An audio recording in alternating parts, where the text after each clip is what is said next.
Now you're doing insurance for Tesla owners. And an Uber competitor. Right, and eventually a Robotaxi Uber competitor, RIP.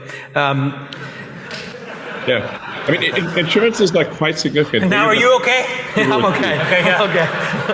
Okay. Because the car insurance thing is a bigger deal than it may seem. A lot of people are paying, 30-40% as much as their lease payment for the car in car insurance.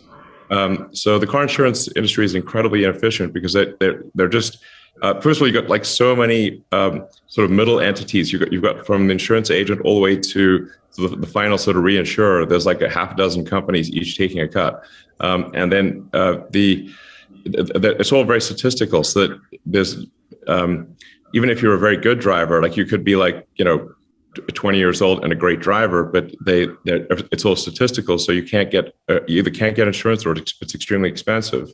But Tesla allows for real-time insurance based on how you actually drive the car.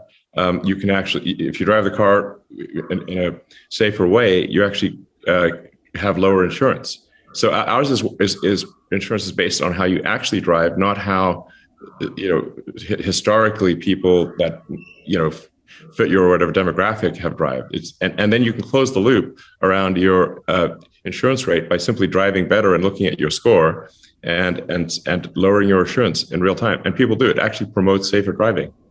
I actually have had this experience because in my household, 2 people drive my car, and one of them has a 93 score and the other one does not. They have like a 60 score.